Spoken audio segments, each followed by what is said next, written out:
नमस्कार दोस्तों, हमारे YouTube चैनल उड़ान कोचिंग इंस्टीट्यूट पर आप सभी लोगों का स्वागत है। दोस्तों, हमने लास्ट लेक्चर में वर्ब को डिस्कस किया था। जैसा कि आप जानते हैं, आई होप कि आपकी अच्छी कमांड हो गई होगी वर्ब पे। आज दोस्तों हम बेहद ही इंपॉर्टेंट टॉपिक स्टार्ट करने वाले हैं, जो कि है सब्जेक्ट वर्ब एग्रीमेंट। दोस्तों, इन्हीं रूल्स पे बेस्ड जो भी सब्जेक्ट वर्ब एग्रीमेंट के रूल्स हैं, इन्हीं पर ही हमारे एग्जाम में क्वेश्चंस आता है, इन्हीं पर ही बेस्ड। ठीक है, तो इनको आप ध्यान से करेंगे और जरूर करेंगे, इनको बिल्कुल मत छोड़ना। ओके, तो चलिए स्टार्ट करते हैं। अब दोस्तों, सब्जेक्ट वर्ब एग्रीमेंट है क्या?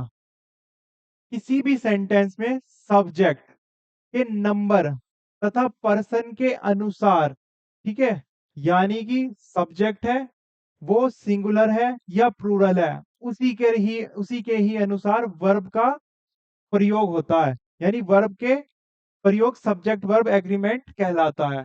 ठीक है, अब जैसा कि मैंने एग्जांपल लिखा, ही कम्स,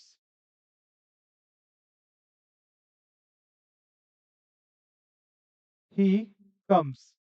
एक और लिखता हूं, दे कम। अब देखिए, यहाँ पे क्या है, यहाँ पर ही क्या है, एक सिंगुलर सब्जेक्ट है, आप जानते हैं, है ना। ये है सिंगुलर सब्जेक्ट, इसके साथ वर्ब कैसी आई है, सिंगुलर आई है। आप जानते हैं कि एस लग गया, अगर वर्ब में एस या एस लग गया तो वर्ब क्या हो जाएगी, वर्ब हो जाएगी सिंगुलर वर्ब।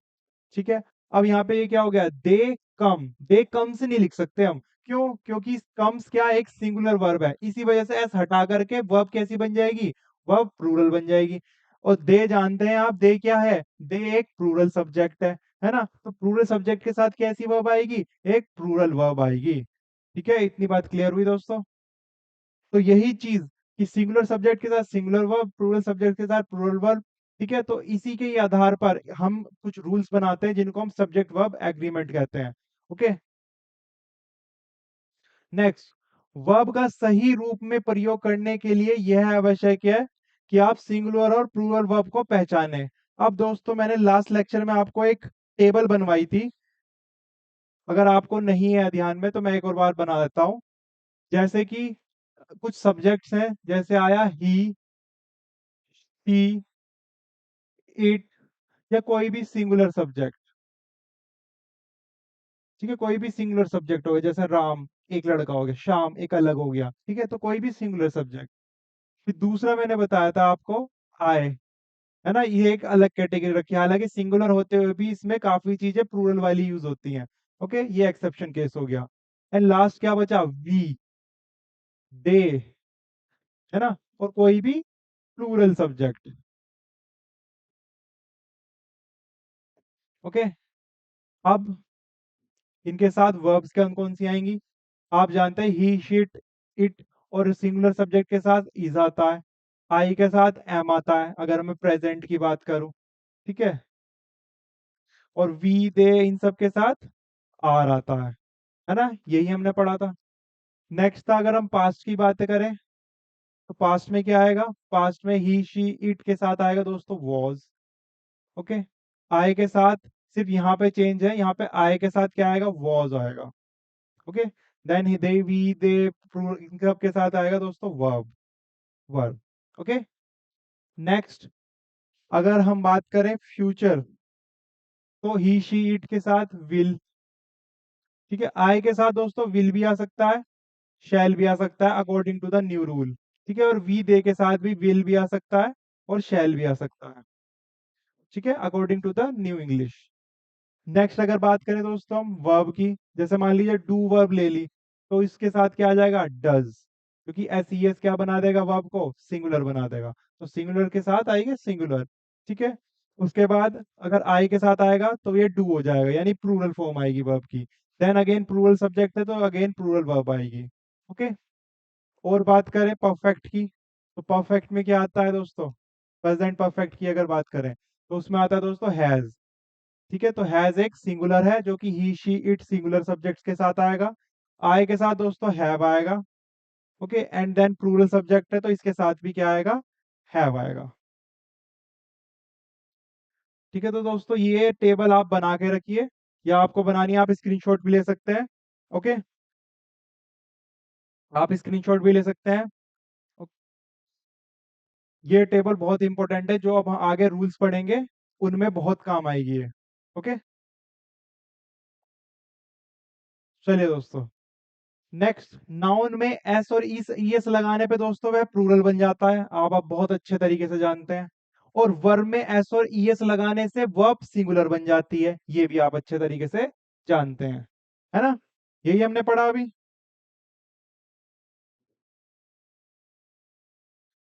चलिए दोस्तों, आपको रूल्स की तरफ बढ़ते हैं जो कि सब्जेक्ट वर्ब एग्रीमेंट में आते हैं। ओके, एक एक रूल्स को अच्छे से समझेंगे हम। अगर दो सब्जेक्ट को, ठीक है, अगर दो सब्जेक्ट को एंड से जोड़ा जाए दोस्तों, तो उसके साथ वर्ब प्लूरल आएगी। ठीक है, कोई भी दो सब्जेक्ट्स हो, वो एंड से जुड़ रहे हो, तो उसके साथ कैसी वर्ब आएगी? प्लूरल वर्ब आएगी। ठीक है, जैसे एग्जांपल से देखते हैं।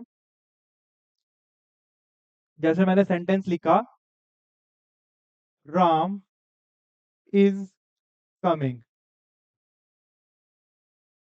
ठीक है, राम क्या एक सिंगुलर है, सिंगुलर के साथ इज आना है, राम इज कमिंग, सिंपल। अगर एंड से जोड़ दूं मैं किसी और को भी, जैसे राम एंड श्याम। अब यहाँ पे दोस्तों देखिए, आप एंड आ गया, है ना? अब मैंने दो सब्जेक्ट्स को एंड से जोड़ दिया, तो अब वर्ब कैसी आएगी according to the rule one? Are. ठीक है, तो कैसी आएगी? प्लूरल आएगी। तो Ram and Shyam are coming. ठीक है, तो यही हो जाएगी हमारा रूल, कि अगर दो सब्जेक्ट एंड से जोड़े जाएं तो हमेशा क्या आएगी दोस्तों? प्लूरल वर्ब आएगी। क्लियर? नेक्स्ट चलते हैं। यदि दो या दो से अधिक नाउन, एडजेक्टिव एंड से जोड़े जाएं, लेकिन एक ही व्यक्ति, एक ही वस्तु या एक ही आइडिया को प्रदर्शित करते हैं, तो सिंगुलर वर्ब आएगी। अभी दोस्तों हमने क्या पढ़ा, कि अगर कोई भी दो सब्जेक्ट एंड से जोड़े जाए तो प्लूरल वर्ब आएगी।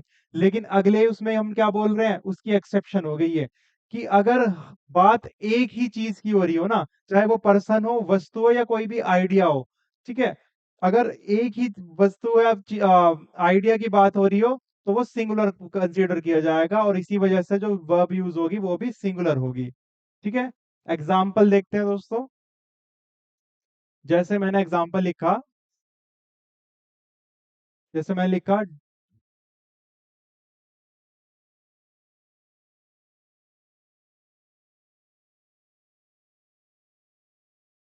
सांभर एंड डोसा। अब बताइए दोस्तों, सांभर एंड डोसा, है तो ये एक ही डिश ना? भाई सांभर भी अलग चीज है और डोसा भी अलग चीज है ना? लेकिन सांभर डोसा एक ही डिश का नाम है, तो यहाँ पे एंड आ गया, दो सब्जेक्ट आ गए, तो रूल वन के अकॉर्डिंग प्लूरल लगनी चाहिए थी, लेकिन ये एक ही चीज के बारे में मैं बात कर रहा हूँ, तो इसी वजह से ये क्या है, एक सिंगुलर कमोडिटी यूज होगा, इसी वजह से क्या फॉर्म आएगी? सिंगुलर फॉर्म आएगी। तो sambar and dosa is my favourite dish. ठीक है, यहाँ पे आर ना आकर के क्या आ गया? इज आ गया। क्लियर हुई बात? और देखते हैं, जैसे मैंने कोई आइडिया, जैसे आपने कहावत भी सुनी होगी, slow and steady wins the race, है ना? विन द रेस नहीं, विंस द रेस। तो मैंने क्या बोला? Slow and steady wins the race. ठीक है, अब स्लो एक अलग है, स्टेडी एक अलग है, एंड से डिवाइड हो गए। लेकिन आगे जो वर्ब आ रही है वो कैसी आ रही है दोस्तों? ये वर्ब कैसी आ रही है? ये तो एक सिंगुलर वर्ब आ रही है। हालांकि एंड से भी दो सब्जेक्ट जुड़ रहे हैं, तब भी क्या आ रही है? सिंगुलर वर्ब आ रही है। क्यों? क्योंकि आइडिया तो सेम है ना, एक ही है ना आइडिया तो। ऐसे ही जो ये डिश थी, उसके साथ जो वर्ब यूज आई वो कैसी आई? वो एक सिंगुलर वर्ब आई। क्यों? क्योंकि डिश तो एक ही है ना, एक ही वस्तु के बारे में बात हो रही है ना। इसी वजह से दोस्तों, अगर कभी एक ही वस्तु या पर्सन या किसी का भी बोध हो, तो हमेशा सिंगुलर वर्ब आएगी। ओके, तो यही हमने रूल में पढ़ा, कि आइडिया, वस्तु या व्यक्ति एक ही का ही बोध हो रहा हो, तो वर्ब कैसी आएगी? वर्ब सिंगुलर आएगी। अब व्यक्ति भी देख लेते हैं, जैसे मैंने एग्जांपल लिखा, माई ब्रदर। माई ब्रदर, मेरा भाई फिलोसोफर भी है और गाइड भी है, तो क्या लेंगे, वो क्या बोलेंगे हम, my brother philosopher and guide, क्या आएगा, हैज कम या हैव कम, दो सब्जेक्ट्स हो गए, लेकिन बात किसकी हो रही है, एक ही है ना वो इंसान, एक की ही बहुत हो रहा है ना, तो इसी वजह से क्या आएगा, हैज कम। ठीक है, सिंगुलर वर्ब आएगी। आई होप दोस्तों आपको क्लियर हो गया होगा रूल अब। चलिए नेक्स्ट। नेक्स्ट, यदि दो subject as well as with, ठीक है, इनको आप एक बार है ना ध्यान से पढ़ लीजिए, आपको रटने की जरूरत नहीं, ये दिमाग में आराम से बैठ जाएंगे। ठीक है, यदि दो subject as well as, with, along with, together with, देखिए दोस्तों सारे सब सेम सही है, एज वेल एज, ठीक है, उसके साथ एज वेल एज के साथ क्या आ गया, विद भी आ गया, देन फिर अलोंग विद भी आ गया, फिर टुगेदर विद भी आ गया, है ना, उसके बाद एंड नॉट भी आ गया, फिर एन एडिशन टू, ठीक है, बट बिसाइड्स के अलावा आ गया, देन के अलावा, देन एक्सेप्ट, रेदर देन भी आ गया, है ना, क्योंकि इनका भी मीनिंग के अलावा ही है, फिर अकम्पनीड बाय आ गया, ठीक है, like, unlike, no less than, nothing but, ठीक है, तो ये सारे रिलेट करके पढ़िए, है ना, ध्यान लगा के रिलेट करके, तो आपको ये याद हो जाएंगे। ओके, और कभी कंफ्यूजन भी नहीं होगी। अब ये जो सारे, जो मैंने वर्ड्स बताए हैं आपको, ये सब दो सब्जेक्ट को जोड़ने का काम कर रहे हो, यानी किसी भी सेंटेंस में दो सब्जेक्ट हैं, उनके बीच में ये वर्ड आ रहे हो, है ना, तो वर्ब के पहले सब्जेक्ट के अनुसार प्रयोग होगा, यानी कि जो वर्ब आएगी वो पहले वाले सब्जेक्ट के अकॉर्डिंग आएगी। ठीक है, एग्जाम्पल से समझते हैं। जैसे मैंने लिखा, जैसे मैंने लिखा, Ram as well as his friends, जैसे मैंने बोला कि राम साथ ही उसके दोस्त आ रहे हैं, ठीक है, अगर मैंने बोला कि Ram as well as his friends are coming आएगा या इज कमिंग आएगा, बताइए दोस्तों, इज कमिंग आएगा या आर कमिंग आएगा। अब रूल देखते हैं, यदि दो सब्जेक्ट एज वेल एज से जुड़ रहे हैं, है ना, हमारे ये दो सब्जेक्ट है, एक तो हिज फ्रेंड्स हो गए और एक राम हो गया, ठीक है, किससे जुड़ रहे हैं, ये एज वेल एज से जुड़ रहे हैं। ओके, अब एज वेल एज से जुड़ रहे हैं, तो से जोड़ा जाए तो वर्ब पहले सब्जेक्ट के अकॉर्डिंग आएगी। ठीक है, तो पहला सब्जेक्ट क्या है हमारा, राम है, सिंगुलर है या प्लूरल है, सिंगुलर है, तो वर्ब कैसी आएगी, सिंगुलर आएगी, तो इज कमिंग यानी सिंगुलर वर्ब आएगी, क्यों, क्योंकि पहले वाले सब्जेक्ट के अकॉर्डिंग आएगी, अगर ये वाले वर्ड से जुड़ा हुआ है कोई भी दो सब्जेक्ट। ठीक है, आर कमिंग नहीं आएगा। क्लियर, चलिए नेक्स्ट। कलेक्टिव नाउन के साथ हमेशा दोस्तों सिंगुलर वर्ब आएगी, आप जानते हैं कलेक्टिव नाउन क्या होती है, जब हमने बहुत सारे जैसे हर्ड हो गया, हर्ड ऑफ शीप हो गया, हर्ड ऑफ काउज हो गया, है ना, जूरी हो गया, है ना, कमेटी हो गया, मेंबर्स का झुंड हो गया, है ना, जब हमने बहुत सारे अलग अलग तरह के, यानी एक ही तरह के पेशे को या फिर कोई भी एक कैटेगरी के अकॉर्डिंग हमने एक ले लिया, यानी एक एज अ सिंगल यूनिट ले लिया, ठीक है, तो जब हमने उनको एक सिंगल यूनिट ले लिया तो वो सिंगुलर का काम करेगा। ठीक है, तो इसलिए उसके साथ क्या आएगी, हमेशा सिंगुलर वर्ब आएगी। एग्जाम्पल से देखते हैं दोस्तों ये सभी, जैसे मैंने एग्जाम्पल लिखा, द हर्ड ऑफ काउज, ठीक है, अब देखिए दोस्तों काउज आ गया यहाँ पे, जो कि एक प्लूरल है, लेकिन झुंड किसका है, गायों का है, लेकिन एज अ मैं उसको ट्रीट कैसे कर रहा हूँ, एक झुंड की तरह कर रहा हूँ, अब एक कर रहा हूँ तो क्या है, सिंगुलर है, तो इसलिए क्या आएगी, सिंगुलर वर्ब आएगी। The heard of cows is grazing in the field, the heard of cows is grazing in the field, या और लेते हैं एग्जांपल, जैसे the jury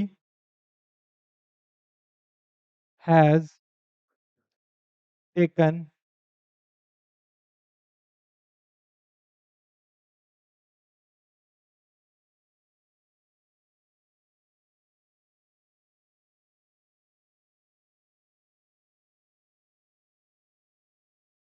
its decision। The jury has taken it's decision. अब आप देखिए jury जो कि काफी सारे मेंबर्स का एक ग्रुप है ना, लेकिन साथ में क्या आई है, एक सिंगुलर वर्ब आई है ना, क्या आई है, एक सिंगुलर वर्ब आई है। क्लियर।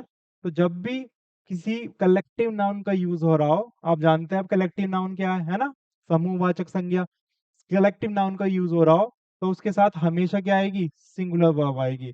लेकिन दोस्तों इसमें एक कैच भी है, और वो कैच क्या है कि अगर कलेक्टिव नाउन एक ही यूनिट यानी एक ही कमोडिटी का काम कर रही है, सब एक तरह ही चल रहे हैं, तो क्या as a single unit use होगी जिसके साथ हमेशा सिंगुलर वर्ब आएगी।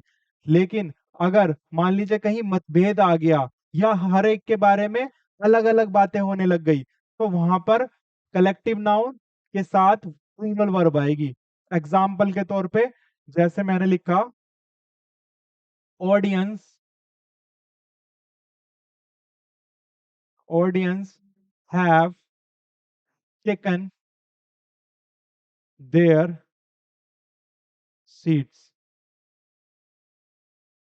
ठीक है, the audience have taken there seat. आप जानते हैं ऑडियंस एक कलेक्टिव नाउन है, लेकिन सबने अपनी अलग अलग अलग सीट ली है, तो हर एक के बारे में बात हो गई। तो इसी वजह से क्या आई है यहाँ पे दोस्तों एक प्लूरल वर्ब आई है।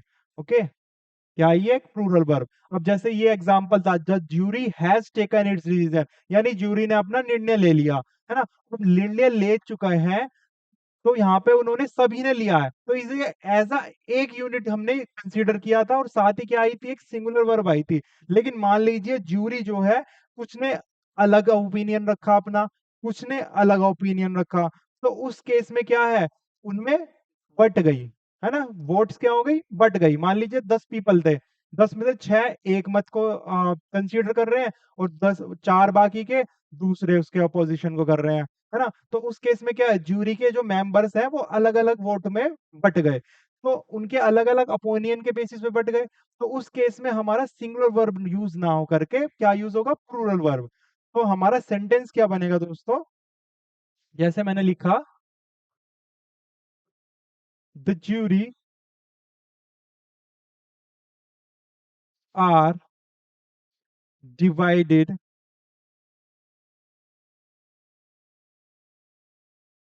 Divided on their opinion.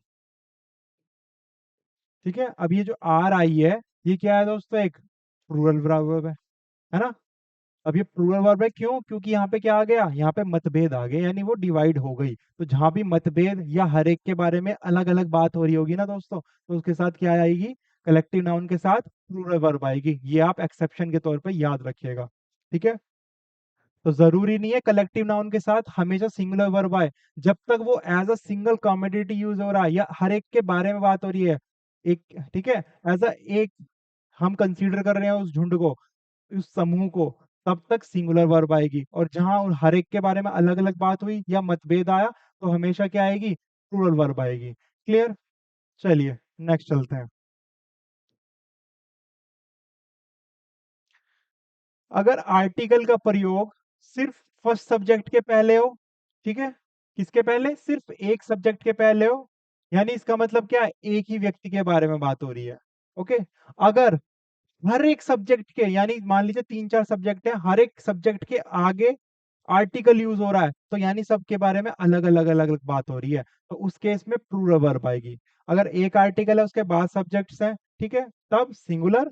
अगर हर एक सब्जेक्ट के आगे आर्टिकल है तो प्लूरल। अभी मैं आपको एग्जांपल से समझाऊंगा कि मैंने क्या कहा। जैसे मैंने लिखा, द डायरेक्टर एंड प्रोड्यूसर। अब देखिए, यहाँ पर डायरेक्टर एंड प्रोड्यूसर है, ठीक है, दो अलग अलग सब्जेक्ट हो गए, ठीक है, एंड भी आ रहा है, ठीक है। लेकिन यहाँ पे जो आर्टिकल यूज हुआ है वो किसके आगे हुआ है, सिर्फ एक ही सब्जेक्ट के आगे हुआ है ना। तो द डायरेक्टर एंड प्रोड्यूसर यानी एक ही व्यक्ति के बारे में बात कर रहा हूं मैं, तो इसी वजह से जब एक ही व्यक्ति के बारे में बात कर रहा हूं तो वर्ब कैसी आएगी, सिंगुलर आएगी। तो the director and the producer has come. ठीक है, तो कैसी यूज हुई है दोस्तों? सिंगुलर वर्ब यूज हुई है। लेकिन अगर दोनों के आगे मैं आर्टिकल का यूज करता हूं, जैसे कि the director and the producer.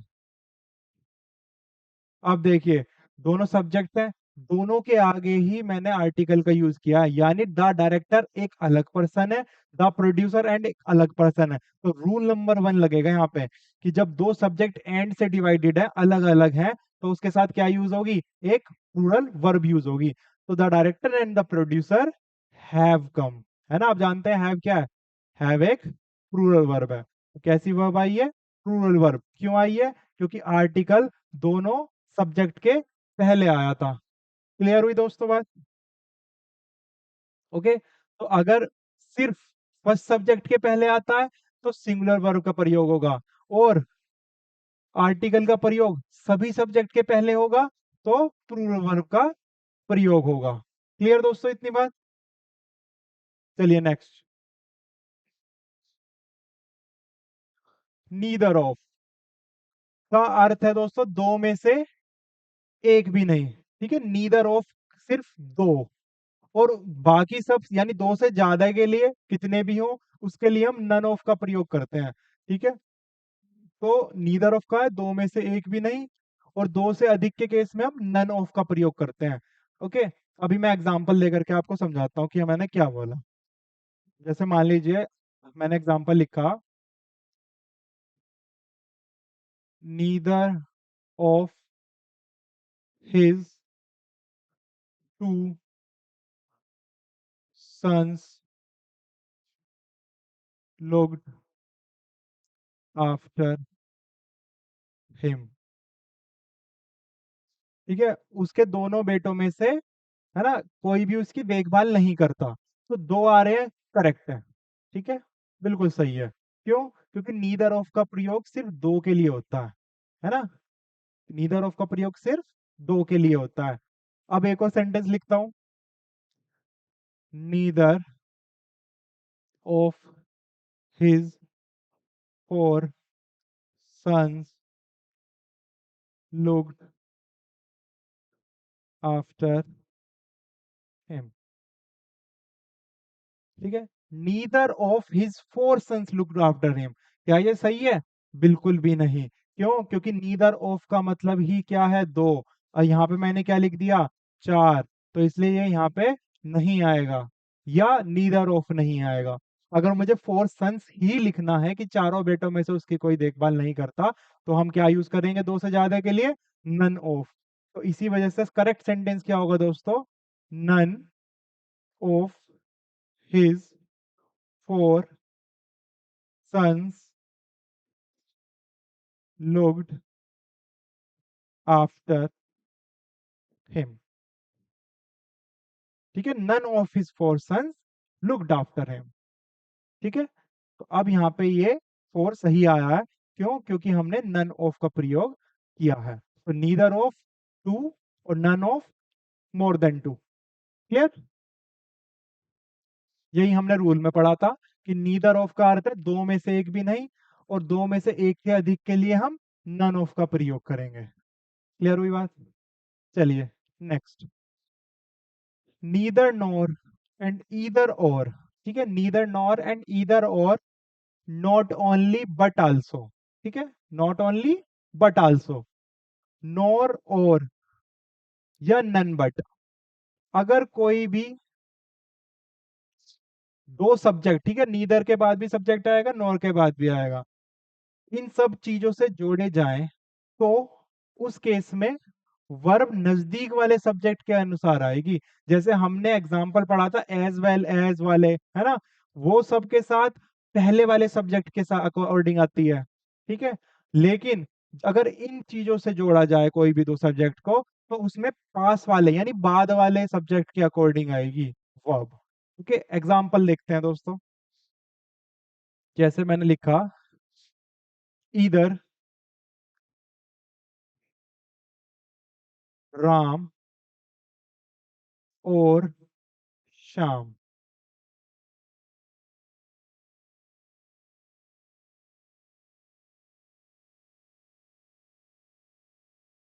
ठीक है। इधर राम और श्याम, अब ये दो सब्जेक्ट हैं, ठीक है। ये भी एक सब्जेक्ट हो गया और एक ये सब्जेक्ट हो गया। अब ये दोनों किससे जुड़ रहे हैं? ईदर और से जुड़ रहे हैं, है ना। अब ईदर और से जुड़ रहे हैं तो वर्ब कौन सी आएगी? नजदीक वाले। अब नजदीक वाला सब्जेक्ट कौन है? श्याम है। कैसा है? सिंगुलर है, तो वर्ब कैसी आएगी? सिंगुलर आएगी। ईदर राम और श्याम हैज कम। ठीक है। कैसी आएगी? सिंगुलर वर्ब आएगी। क्लियर। एक और एग्जांपल लेते हैं। जैसे मैंने लिखा, ईदर राम और हिज फ्रेंड्स। ठीक है। ईदर राम और हिज फ्रेंड्स। अब ईदर और से जुड़ा हुआ है, ये कैसा है? ये एक सिंगुलर सब्जेक्ट है। ठीक है। हिज फ्रेंड्स, उसके दोस्त, तो ये कैसे हैं? ये प्लूरल सब्जेक्ट है। ठीक है। अब ईदर और से अगर दो सब्जेक्ट जुड़ रहे हैं तो वर्ब कौन से सब्जेक्ट के अकॉर्डिंग आती है? पास वाले के। पास कौन से हैं? ये है हिज फ्रेंड्स। कैसा है? प्लूरल है, तो वर्ब कैसी आएगी? प्लूरल आएगी। तो ईदर राम और his friends have come. Difference समझ आया दोस्तों? कि ईदर और से हो, नीदर नोर से हो, ठीक है, और नॉट ओनली बट आल्सो, या नन बट से जोड़ा जाए तो कैसी आएगी? हमेशा नजदीक वाले सब्जेक्ट के अनुसार हमारी वर्ब आएगी। क्लियर। चलिए नेक्स्ट। चलिए दोस्तों, कुछ नाउन फॉर्म प्लूरल होते हैं। ठीक है। कैसे होते हैं? प्लूरल होते हैं, लेकिन अर्थ में वो कैसे होते हैं? सिंगुलर। है ना। ये मैंने आपको नाउन पढ़ाते वक्त भी बताया था, ये वाला रूल, है ना। कि कुछ नाउन फॉर्म देखने में तो प्लूरल लगते हैं, लेकिन अर्थ में कैसे होते हैं? सिंगुलर होते हैं। तो इनके साथ हमेशा सिंगुलर वर्ब का प्रयोग होना चाहिए। पहले वो देख लेते हैं नाम कौन कौन से हैं। मैंने आपको ऐसे ही क्या कहते हैं, कैटेगरी में बांट करके आपको इजी, ताकि आपको इजी वे में याद हो जाए, है ना। इसी कैटेगरी में बांट करके भी बताया था। जैसे बीमारियों के नाम से हो गए, मीसल्स हो गया, खसरा हो गया, है ना, मम्स हो गए, रिकिट्स हो गई, ठीक है, शिंगल्स हो गए। ठीक है। तो बीमारियों के नाम जितने भी, चाहे पीछे ऐसा आ रहा हो, लेकिन है वो क्या? सिंगुलर ही है। ओके, तो सिंगुलर है तो इनके साथ कैसी वर्ब यूज होगी? सिंगुलर यूज होगी। नेक्स्ट, खेलों के नाम हो गए, बिलियर्ड्स है तो एक ही गेम ना। ठीक है। डार्ट्स हो गया, जो वे ऐसे ताना लगाते हैं उसमें, है ना, डार्ट्स हो गए। ठीक है। ये सब क्या है? ये सब खेलों के नाम हो गए। पीछे ऐसा आ रहा है, लेकिन अबेन क्या है? ये सिंगुलर है। देशों के नाम हो गए, जैसे द यूनाइटेड स्टेट्स हो गया, द वेस्ट इंडीज हो गया। ठीक है। पीछे ऐसा आ रहा है, लेकिन स्टिल क्या है? ये एक ही देश है ना, तो इसी वजह से कैसी वर्ब यूज होगी? सिंगुलर वर्ब यूज होगी। नेक्स्ट, पुस्तकों के नाम हो गए दोस्तों, जैसे द अरेबियन नाइट्स, ठीक है, थ्री मस्किटीर्स, है ना। देखिए, थ्री मस्किटीर्स ऐसा आ रहा है पीछे, तो इसके इस वजह से ये क्या है? लेकिन है तो एक ही बुक ना, तो इसी वजह से क्या है? इसके साथ यूज होगा, इसके साथ हमेशा सिंगुलर वर्ब यूज होगी। ओके। या विषयों के नाम हो गए, सब्जेक्ट्स के नेम हो गए, जैसे फिजिक्स, इकोनॉमिक्स, सिविक्स, ठीक है, स्टैटिक्स, पॉलिटिक्स, मैथमेटिक्स, है ना। तो ये सब क्या है? सब्जेक्ट्स के नेम हो गए। तो इनका एक एग्जांपल देख लेते हैं। जैसे मैंने लिखा, फिजिक्स,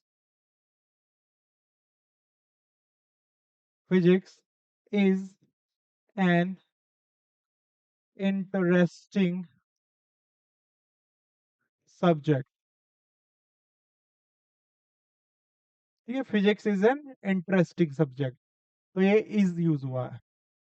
ठीक है। तो कैसे यूज हुई है? सिंगुलर वर्ब हुई है। हालांकि पीछे ऐसा आ रहा है, लेकिन ये क्या है? एक सिंगुलर नाउन है। ओके। तो सिंगुलर नाउन कुछ देखने में नाउन दिखते प्लूरल है, बट अर्थ में क्या है? सिंगुलर। तो इसी वजह से वर्ब कौन सी यूज हुई है? सिंगुलर हुई है। क्लियर। इसका आप दोस्तों स्क्रीनशॉट ले सकते हैं, अगर इनकेस आपको, सिंपल एक बार गो थ्रू कर लेना। ओके, नोट्स बनाने के लिए। चलिए नेक्स्ट चलते हैं। नेक्स्ट आता है दोस्तों कार्डिनल एडजेक्टिव्स। आप जानते हैं कार्डिनल दो पढ़े थे हमने एडजेक्टिव्स, है ना, cardinal and ordinal. Cardinal adjectives में कौन कौन थे? 1 2 3 4, ये वाले एडजेक्टिव्स। ठीक है। अब इनका रूल क्या कहता है? इसके बाद किसका यूज हो रहा हो? प्लूरल नाउन आ रही हो। ठीक है। तो प्लूरल नाउन आ रही हो, तो जो प्लूरल नाउन है उससे पहले कोई सर्टेन अमाउंट या कोई सर्टेन वेट या कोई सर्टेन पीरियड या डिस्टेंस या हाइट का बोध हो रहा हो, तो हमेशा जो क्या कहते हैं वर्ब है वो कैसी आएगी, सिंगुलर आएगी। ठीक है, क्या आएगी, सिंगुलर आएगी।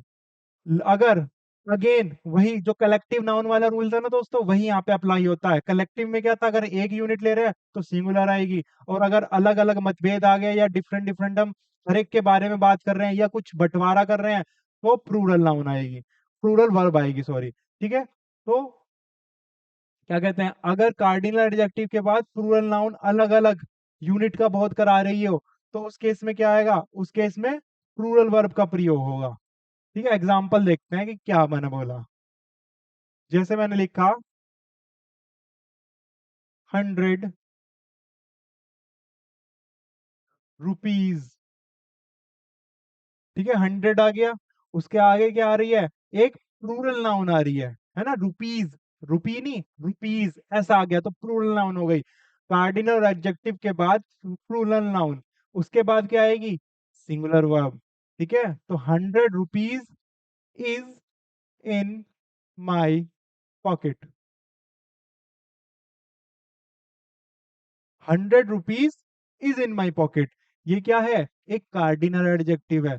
उसके बाद क्या है, एक प्लूरल नाउन है। अगर कोई कार्डिनल एडजेक्टिव के बाद कोई प्लूरल नाउन आ रही हो और एक सर्टेन अमाउंट 100 रुपए का, यानी एक सर्टेन अमाउंट का बोध करा रही है ना, चाहे अमाउंट हो, क्या कहते हैं, डिस्टेंस हो, हाइट हो, वेट हो, कुछ भी हो, लेकिन सर्टेन हो, एक हो। ठीक है, तो उस केस में हमारी कैसी आएगी, एक सिंगुलर वर्ब आएगी।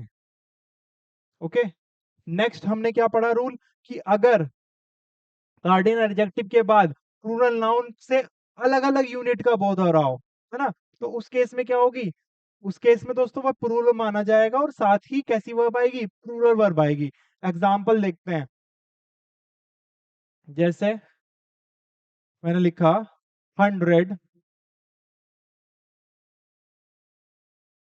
Rupees are to be distributed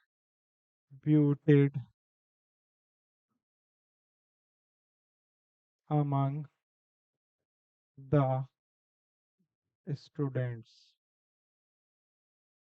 ठीक है, अब मैं क्या कर रहा हूँ, 100 रुपीज को बांट रहा हूँ, है ना, अलग अलग कर रहा हूँ। तो बांटने के केस में क्या आया है, ये क्या है, एक कार्डिनल एडजेक्टिव, जैसा कि ऊपर देख सकते हैं आप। सेम उसके बाद क्या है, एक प्लूरल नाउन है। लेकिन वहां पे क्या था, मेरी पॉकेट में है, ठीक है, एक ही पॉमेडिटी यूज कर रहा हूँ, लेकिन यहाँ क्या है, यहाँ मैं डिस्ट्रीब्यूट कर रहा हूँ, यानी अलग अलग कर रहा हूँ। तो उस केस में क्या होगा, उस केस में दोस्तों क्या आएगी, एक प्लूरल नाउन आएगी, सॉरी प्लूरल वर्ब आएगी। ठीक है दोस्तों, ये बहुत इंपॉर्टेंट पॉइंट है, इसमें बच्चे हमेशा कंफ्यूज होते हैं, तो आप मत होना।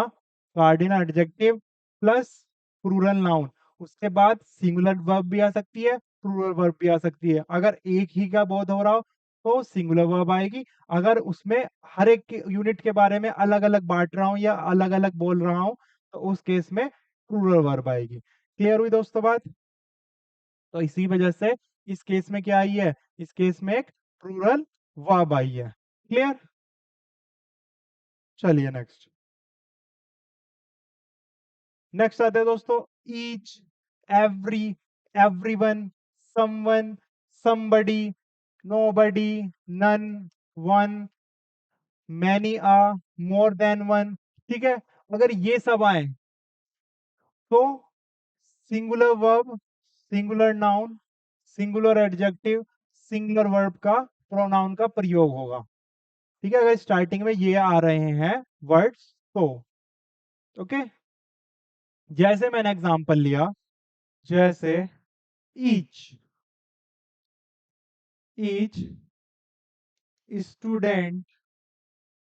अब ईच आ गया, उसके बाद कोई भी क्या कहते हैं, कोई भी क्या, उसके बाद हमेशा क्या आएगी, सिंगुलर नाउन ही आनी है, या सिंगुलर प्रोनाउन आनी है, या सिंगुलर एडजेक्टिव आनी है, एंड देन उसके साथ क्या आएगी, सिंगुलर वर्ब आएगी। तो ईच स्टूडेंट हैज कम। ठीक है, ईच आ गया तो कैसी आएगी, सिंगुलर ही वर्ब आएगी और सिंगुलर ही नाउन आएगी। ठीक है, ईच स्टूडेंट हैज कम। किन वर्ड्स के बाद? ईच, एवरी, एवरीवन, समवन, बडी, नोबडी, नन, वन, ठीक है, many, any, more than one. Okay, एक और एग्जांपल ले लेते हैं, जैसे मोर देन वन का ले लेते हैं। जैसे मैंने लिखा more than one student, more than one student कैसी आएगी? Singular. Was present in the class. तो मोर देन वन के साथ क्या आएगी? Singular verb. क्लियर? नेक्स्ट, अगर ईच, एवरी और वन, ईच, एवरी और वन के बाद ऑफ का प्रयोग हो रहा है दोस्तों, ये दोस्तों बहुत ही ज्यादा, ठीक है, बहुत ही ज्यादा इंपॉर्टेंट रूल है, जो इसमें बच्चे हमेशा फंसते हैं। इसको इंपॉर्टेंट मार्क कर लीजिएगा और ध्यान से सुनिए कि अगर ईच, एवरी, वन के बाद ऑफ का प्रयोग होगा, ठीक है, और ऑफ के बाद नाउन और प्रोनाउन प्लूरल हो, तो उसके बाद वर्ब, एडजेक्टिव, प्रोनाउन सिंगुलर होगा। यानी अगर ईच, एवरी और वन के बाद कोई प्लूरल नाउन आता है, सॉरी ऑफ आता है, एंड देन उसके बाद कोई प्लूरल नाउन आता है, तो उसके बाद सिंगुलर का यानी सिंगुलर हर चीज का यूज होगा, यानी सिंगुलर वर्ब, एडजेक्टिव, प्रोनाउन जो भी होगा, तो किसका होगा? सिंगुलर का होगा। जैसे मैंने एग्जांपल लिखा,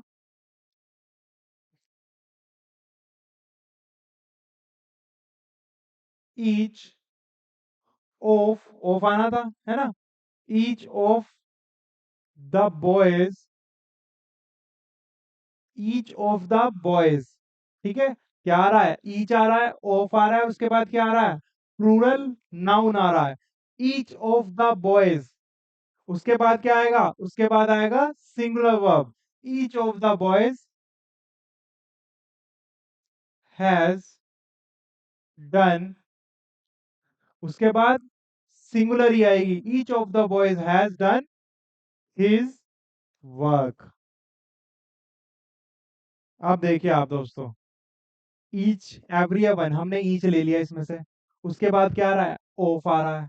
उसके बाद क्या आ रहा है? उसके बाद दोस्तों नाउन या प्रोनाउन जो भी आएगी वो कैसी आएगी? हमेशा प्लूरल आएगी। ठीक है, तो each, each of the boys plural noun, भाई ईच आ गया, उसके बाद ऑफ आ गया, उसके बाद क्या आएगी? एक प्लूरल नाउन आ गई। ओके, ये हमारा क्लियर हुआ। उसके बाद क्या हुआ? लेकिन उसके बाद आने वाला चाहे वर्ब हो, चाहे एडजेक्टिव हो, चाहे प्रोनाउन हो, वो कैसा आएगा? हमेशा दोस्तों सिंगुलर आएगा, ध्यान रखिएगा। क्यों? क्योंकि ईच आ गया ना, तो लड़कों में से एक ने अपना वर्क कर लिया, है ना, एक ने अपना काम कर चुका है। ठीक है, तो एक के बारे में बात हो गई, तो इसी वजह से हैज आया, यानी सिंगुलर वर्ब आई। क्यों? क्योंकि ईच ऑफ द, यानी लड़कों में से एक ने, अब एक की बात होगी तो क्या होगा?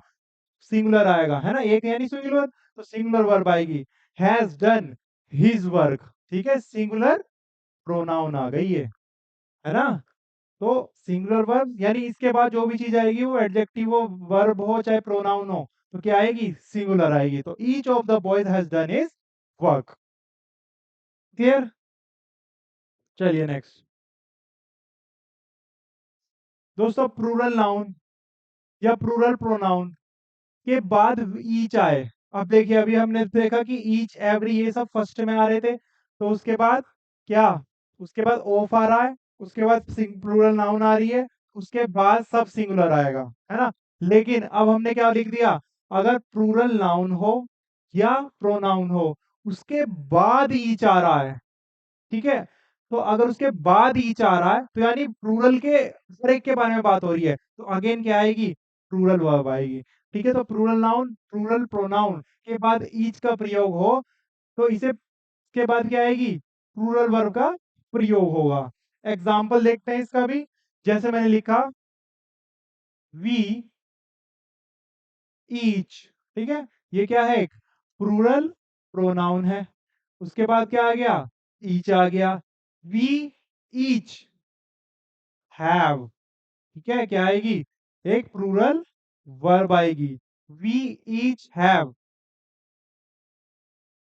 Duty,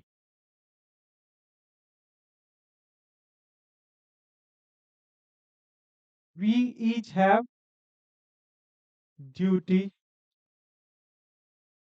towards our nation. ठीक है, we each have duty towards our nation. तो ये जो हैव आया ये क्या है, ये एक प्लूरल वर्ब है। क्यों? क्योंकि प्लूरल प्रोनाउन या नाउन के बाद क्या आया है, ईच आया है, तो हर एक के बारे में अलग अलग बात हो रही है, इसी वजह से प्लूरल वर्ब आएगी। क्लियर? नेक्स्ट दोस्तों, जितने भी काल्पनिक वाक्य होते हैं ना, जैसे यदि ये होता, काश वो होता, काश मैं कुछ होता, है ना, तो जितने भी काल्पनिक होते हैं तो ये किससे यूज होते हैं, शुरू होते हैं इफ से होंगे, या एज इफ से होंगे, या एज दो से होंगे, या क्या कहते हैं सपोज मान लो, है ना, तो ये काल्पनिक है कि मान लो कि ऐसा है। ठीक है, आई विश, काश, है ना, इन केस, अगर ऐसा होता, वुड दैट। ठीक है, तो इनसे शुरू होते हैं जो भी हमारे काल्पनिक वाक्य होते हैं। अब दोस्तों, काल्पनिक वाक्य अब इन चीजों से शुरू होंगे ना, तो कोई भी आ जाए, पद की बात हो रही हो ना, कोई भी आ जाए, चाहे सिंगुलर आ जाए चाहे प्लूरल आ जाए इनके बाद। ठीक है, ध्यान से सुनना, अगर काल्पनिक वाक्य इनसे शुरू है और उसके बाद चाहे कोई सिंगुलर आ जाए या प्लूरल आ जाए, तो हमेशा एक ही वर्ब आएगी और वो है वर। क्या है? वर। किसी भी, चाहे किसी भी नंबर तथा पर्सन सब्जेक्ट का प्रयोग हो, ठीक है, तो सिर्फ क्या आएगी, हमेशा वर्ब आएगी, वर आएगी। ओके, क्या आएगी, हमेशा वर यूज होगी। जैसे एग्जांपल देख लेते हैं, जैसे मैंने लिखा I wish, I wish, I wish I were a bird, I wish I were a bird. तो कभी भी काल्पनिक सेंटेंस होंगे तो हमेशा क्या आएगी, वर आएगी, जो कि एक प्लूरल वर्ब है ना। हमने देखा था आई के साथ वॉज का प्रयोग होता है, लेकिन काल्पनिक लग गया तो क्या बन जाएगी, वर्ब, वर बन जाएगी। कोई और बनेगी नहीं, ना सिंगुलर ना प्लूरल, हमें कुछ नहीं, मतलब हमें सिर्फ वर लगाना है, सिंपल। ओके, तो ये ध्यान रखिएगा। चलिए नेक्स्ट चलते हैं दोस्तों।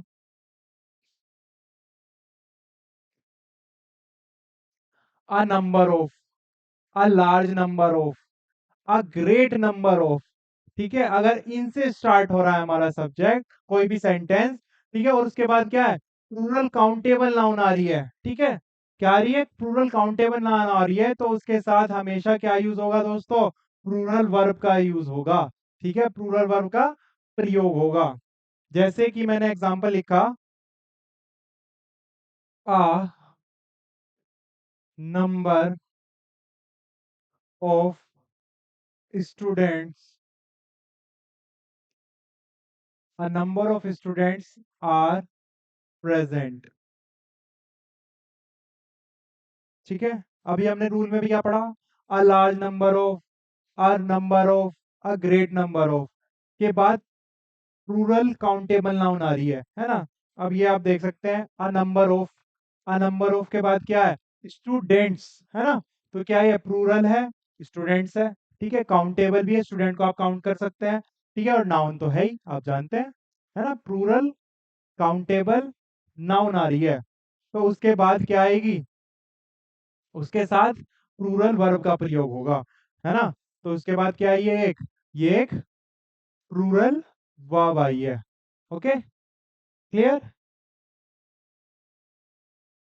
दोस्तों। इसके साथ है ना, एक और आप एक्सेप्शन लिख लीजिए कि आ लग रहा है तो ठीक है, लेकिन अगर दा लग रहा है, द नंबर ऑफ, क्या लग रहा है, द नंबर ऑफ, अगर द नंबर ऑफ आता है तो उसके साथ क्या आएगी, उसके साथ दोस्तों सिंगुलर आएगी, सिंगुलर वर्ब आएगी, ध्यान में रखिएगा। ठीक है, क्या द नंबर ऑफ के साथ क्या आएगी, सिंगुलर वर्ब। ठीक है, जैसे मैंने लिखा sentence, the number of students, the number of students is 50, the number of students is 50। अब देखिए दोस्तों, यहाँ पे स्टूडेंट्स की बातें नहीं कर रहे, वो उसकी संख्या की बात कर रहा है। ठीक है, तो संख्या क्या है, एक सिंगुलर की तरह, यानी एक singular unit as a unit use होगा। तो इसी वजह से जो संख्या के बिहाफ पे आएगी वो हमारी वर्ब आएगी। तो the number of students is 50, तो इसी वजह से क्या होगी, सिंगुलर वर्ब का प्रयोग होगा, ना कि प्लूरल वर्ब का। वहां था अ नंबर ऑफ और ये है द नंबर ऑफ। तो अ नंबर ऑफ के साथ प्लूरल काउंटेबल नाउन, देन उसके बाद plural verb. The number of चाहे प्लूरल काउंटेबल नाउन हो, एक नंबर को दर्शा रहे हैं, तो इसी वजह से अब क्या है, यहाँ पे सिंगुलर वर्ब का यूज होगा। क्लियर हो इतनी बात? चलिए दोस्त नेक्स्ट चलते हैं। ऑल का प्रयोग अनकाउंटेबल के साथ सिंगुलर माना जाता है। ठीक है, ऑल का प्रयोग अनकाउंटेबल नाउन के साथ, और इसी वजह से जब सिंगुलर माना जाएगा तो क्या यूज होगी, सिंगुलर वर्ब होगी। जैसे कि मैंने एग्जांपल लिखा, ऑल इज वेल। ठीक है, ऑल इज वेल आपने सुना होगा, तो ऑल आ रहा है, उसके साथ क्या है, वेल, है ना। All is well that ends well.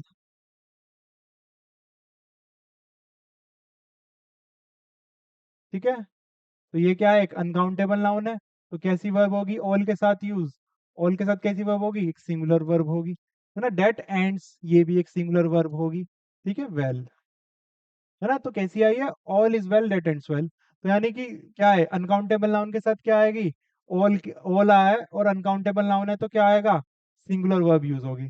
तो इज और एंड यानी वर्ब में S C I S, singular verb. ठीक है, नेक्स्ट चलते हैं दोस्तों।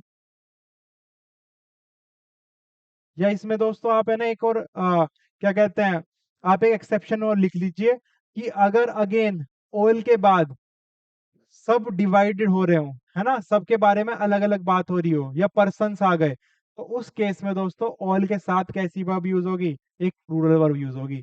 जैसे मैंने एग्जांपल लिया, all are well at home. अब यहाँ पे मैं क्या बात कर रहा हूँ कि घर पर सभी लोग ठीक हैं, तो यहाँ पे लोग आ गए, है ना। यहाँ पे वेल की बात नहीं हो रही है, यहाँ पे ऑल लोग आ गए, तो all are well at home, तो व्यक्ति के बारे में अगर बात हो रही हो तो क्या आएगा, ऑल के बाद हमेशा प्लूरल वर्ब आएगी। तो यहाँ पे क्या आ गई, ये प्लूरल वर्ब, क्योंकि यहाँ पे अनकाउंटेबल नाउन की बात नहीं हो रही, यहाँ पे लोगों की बात हो रही है ना। तो उसी वजह से क्या है, all are well at home. ठीक है, इसी वजह से क्या आई, प्लूरल वर्ब आई हमारी। क्लियर? चलिए नेक्स्ट। अब दोस्तों फर्नीचर, एडवाइस, वर्क, एविडेंस, यानी जितनी भी हमारी अनकाउंटेबल नाउन्स हैं, है ना, सारी ये uncountable, equipment, news, information, baggage, luggage, percentage. ठीक है, इसका आप स्क्रीनशॉट ले लीजिए, सारी अनकाउंटेबल नाउन है, ताकि आपको एक बार आइडिया हो जाए। ओके, तो जितनी भी हमारी अनकाउंटेबल नाउन है, उनके साथ दोस्तों क्या होगा, जितने भी अनकाउंटेबल नाउन है उनके साथ हमेशा क्या आएगी, सिंगुलर वर्ब आएगी, है ना, क्या आएगी, सिंगुलर वर्ब आएगी। ओके, ठीक है, सीनरी हो गया, कन्फेक्शनरी, पोइट्री, डस्ट, ट्रैफिक। जैसे मैंने एग्जांपल लिख लिया, the scenery of Kashmir is very charming. Okay, या जैसे हेयर हो गए, है ना, his here is brown.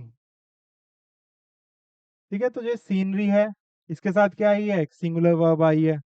Hair है, इसके साथ क्या आया है, सिंगुलर वर्ब आई है। ओके, तो इस तरह से आप ध्यान रखिएगा कि अनकाउंटेबल नाउन के साथ अगर कोई भी डिफरेंट अलग हमारे जो हमने केसेस पढ़े हैं वो नहीं है, तो क्या आएगी, हमेशा सिंगुलर वर्ब लगानी है, सिंपल। Okay, next. कुछ नाउन्स दोस्तों प्लूरल फॉर्म में ही होते हैं, यानी इनको हम एस या ई एस हटा करके उनको सिंगुलर नहीं बना सकते। ये भी मैंने आपको तब पढ़ाया था जब मैंने आपको नाउन के रूल्स पढ़ाए थे, है ना, नाउन के इंपॉर्टेंट पॉइंट्स पढ़ाए थे, है ना। उनमें से जैसे आप जानते हैं, सीजर्स है, टोंग्स है, प्लायर्स है, पिंसर्स है, बेलोज, ट्राउजर, पैंट्स, पजामा, शॉर्ट्स। ठीक है, तो इनका भी आप पॉज करके स्क्रीनशॉट ले लीजिए और अपने नोट्स में डाल लीजिए, इनको आपको सिर्फ ध्यान से पढ़ना है कि इनमें एस या ई एस हटाकर इनको सिंगुलर नहीं बना सकते हम। ये हमेशा प्लूरल में ही है और प्लूरल में ही यूज होगा, इसी वजह से इनके साथ हमेशा प्लूरल वर्ब आएगी। ओके, जैसे एग्जांपल के तौर पे मैंने लिख दिया वेयर आर माई पेंट्स, या लिख दिया मैंने scissor scissors are very sharp. ठीक है, तो पेंट्स के साथ क्या आई है, प्लूरल वर्ब आई है।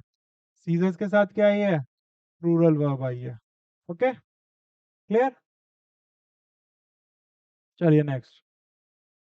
ओके दोस्तों, इसी के साथ हमारा सब्जेक्ट एंड वर्ब एग्रीमेंट भी कंप्लीट होता है। और जैसा कि हमने प्रॉमिस किया है कि हम डेली 20 वर्ड्स करेंगे, तो आज भी हम अगेन इडियम्स एंड फ्रेजेस करते हैं 20।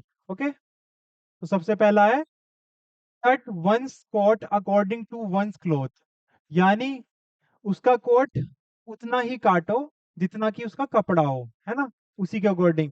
तो ये इसका मतलब किस तरह से समझेंगे हम, जैसे कि उसका कोट उतना ही काटो जितना कपड़ा हो, है ना, तो कपड़ा यानी एक तरह से वो इतना ही खरीद पाया हो, यानी उसकी आय इतनी हो, है ना, तो आय इतनी हो तो उसी के अकॉर्डिंग वो क्या करेगा, खर्च करेगा। तो cut one's coat according to one's cloth क्या होगा, अपनी आय के अनुसार खर्च करना। ठीक है, नेक्स्ट चलते हैं। डांस टू वंस ट्यून, यानी ट्यून धुन, किसी की धुन पर नाचना, यानी वो जो कहे उस पे तुरंत आप आज्ञा का उसके पालन कर रहे हो। ठीक है, तो डांस टू वंस ट्यून यानी आज्ञा का पालन करना। ठीक है, नेक्स्ट, डार्क हॉर्स। दोस्तों आपने कभी रेस देखी हो, जैसे घोड़ों की रेस होती है, तो उसमें कहते हैं कि he would be the dark horse, यानी कि वो कभी भी जीत सकता है, यानी जिसका जिससे एक्सपेक्टेशन ना हो ना, वो जो जीत जाता है उसको डार्क हॉर्स बोलते हैं। ठीक है, तो ये कहावत है, तो डार्क हॉर्स में यानी जो अनएक्सपेक्टेडली जीत जाए, है ना, जो अनएक्सपेक्टेडली यानी जो अप्रत्याशित रूप से जीत जाए, है ना, तो अप्रत्याशित रूप से जीतना। ठीक है, जिसका एक्सपेक्टेड ना हो जीतना, वो होता है डार्क हॉर्स, लेकिन जीत जाए। Next, dead letter.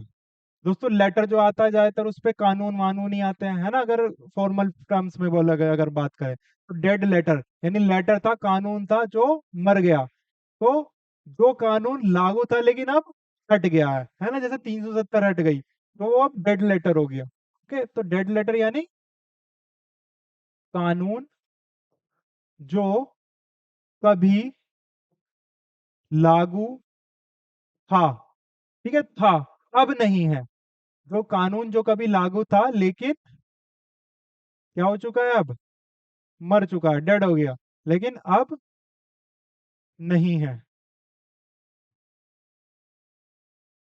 Okay, next, Damocles sword. अब दोस्तों स्वॉर्ड हमारे ऊपर मंडरा रही है, यानी सर पे क्या मंडरा रहा है, हमारे खतरा, तो डेमोकल स्वॉर्ड यानी सर पर खतरा मंडराना।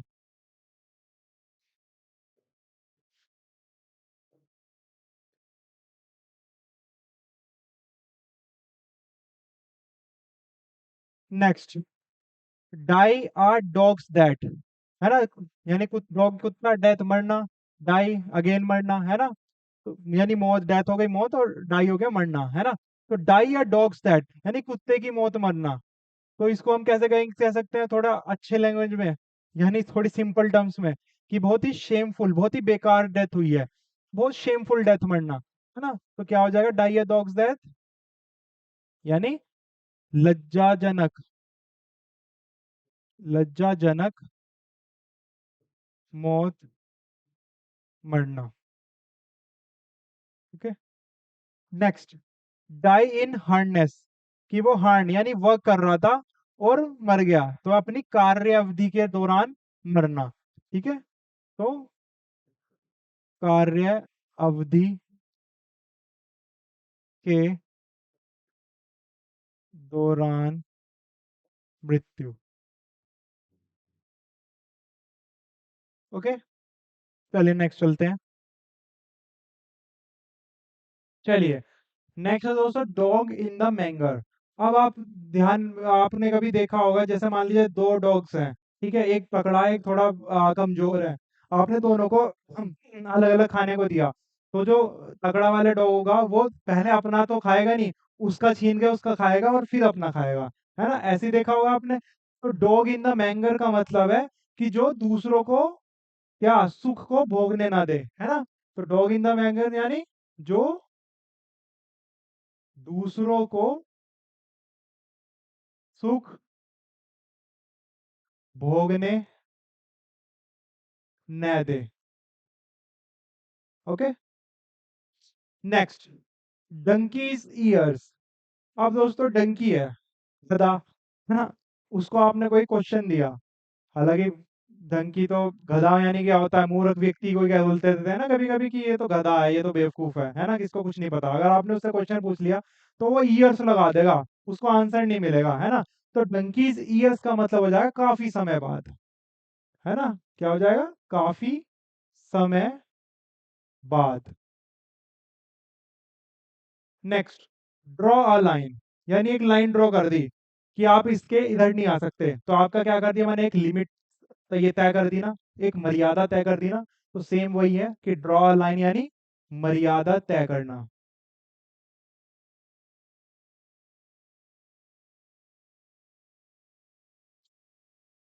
नेक्स्ट डक इन अ थंडर स्टॉर्म। अब बत्तख है किसमें है? थंडर स्टॉर्म, यानी बहुत ज्यादा तूफान, बिजली कड़क रही है और नदी समुद्र में फंसी हुई है। ओके, बारिश हो रही है, बिजली कड़क रही है और तूफान आया हुआ है। उसमें बेचारी डक क्या करेगी? कुछ भी नहीं करेगी। तो यानी बहुत ज्यादा कैसी कंडीशन है, बहुत एक्सट्रीम, यानी बहुत ज्यादा पेनफुल कंडीशन में है। तो duck in the thunder storm यानी कि क्या? हाँ, बहुत ज्यादा पेनफुल यानी दर्दनाक स्थिति में, दर्दनाक स्थिति में, कि अब वो बेचारी क्या ही करेगी। नेक्स्ट ईगल आइड। ये तो सिंपल है दोस्तों कि ईगल की आंख सबसे तेज मानी जाती है ना? तो ईगल आई यानी तेज नजर वाला।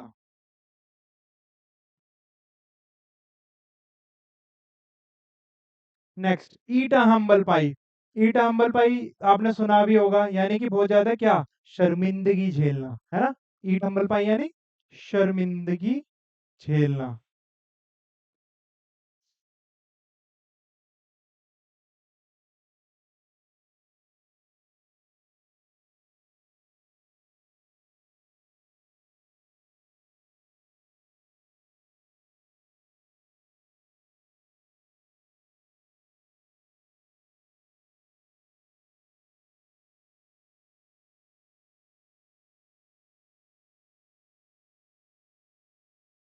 ठीक है, नेक्स्ट ईट वंस वर्ड, यानी खा गए हम वर्ड, यानी जो हमने स्टेटमेंट बोला था उसको हमें बैक ले लेना। ठीक है, स्टेटमेंट बैक लेना यानी to take the statement back, यानी अपने ही वर्ड खा जाना एक तरह से। तो अपना स्टेटमेंट जो है, यानी जो कथन है, वो क्या किया हमने?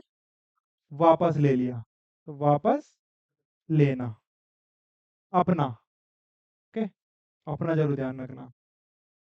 एल्बोज रूम, एल्बो यानी कोनी, इसको रूम मिल गया तो आप अच्छे से काम कर पाओगे, है ना? अगर नहीं मिलेगा तो आप अच्छे से काम नहीं कर पाओगे। एल्बोज रूम को, एल्बो को रूम मिल गया अच्छा खासा, तो आप काम अच्छे से कर पाओगे। तो यानी कि काम करने की आपको क्या मिल गई? एक तरह से काम करने की क्या मिल गई? स्वतंत्रता मिल गई। तो काम करने की स्वतंत्रता। क्लियर? चलिए नेक्स्ट एंड इन स्मोक। अब एंड हो गया और बाद में क्या बचा? स्मोक, यानी धुआं ही धुआं बचा। तो एंड हो गया, स्मोक हाथ लगा, तो यानी कोई परिणाम ना निकला, है ना? तो कोई परिणाम न निकलना। Escape one's lips. अब लिप्स से क्या हो गया? एस्केप कर गया वो, यानी जो वर्ड्स निकले वो निकल गए बस, है ना? यानी जो आप बोलना नहीं चाह रहे थे वहां आप बोल गए, यानी अनएक्सपेक्टेडली या अनइंटेंशनली आप बोल गए, है ना। तो एस्केप वंस लिप्स की बात निकल ही गई मुंह लिप्स से, तो इसी वजह से क्या हो गया कि बोल जाना, है ना। जहां पे जरूरत ना हो वहां भी क्या कर दिया, वहां भी बोल जाना, या अनइंटेंशनली आपके मुंह से निकल जाना, ठीक है।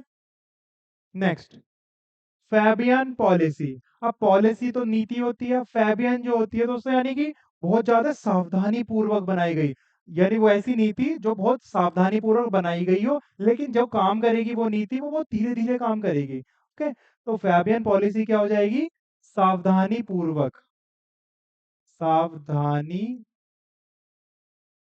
पूर्वक, ठीक है, सावधानी पूर्वक मंद गति, क्योंकि बहुत धीरे भी काम करेगी, ठीक है, मंद गति नीति।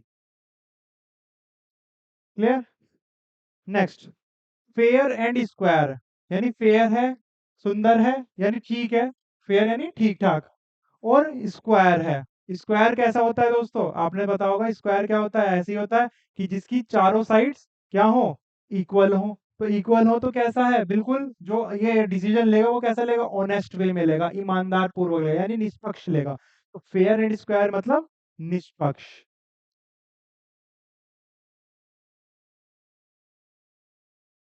ठीक है, निष्पक्ष। Next, fair sex. अब सेक्स यानी जाति, है ना, क्या होती है सेक्स, जाति। अब दो ही तरह की जाति पढ़ी है हमने, या तो मेल होगा या फीमेल होगा, है ना। फेयर यानी ठीक ठाक या सुंदर कह सकते हैं, ठीक है। तो सुंदर कौन होता है ज्यादा इन दोनों जातियों में से, ऑब्वियसली फीमेल्स ही होती हैं। तो इसलिए फेयर सेक्स यानी फेयर हो गया नारी, क्योंकि सुंदर है, ठीक है, नारी, और सेक्स यानी जाति। तो फेयर सेक्स किसके लिए वर्ड यूज होता है, नारी जाति के लिए, ओके।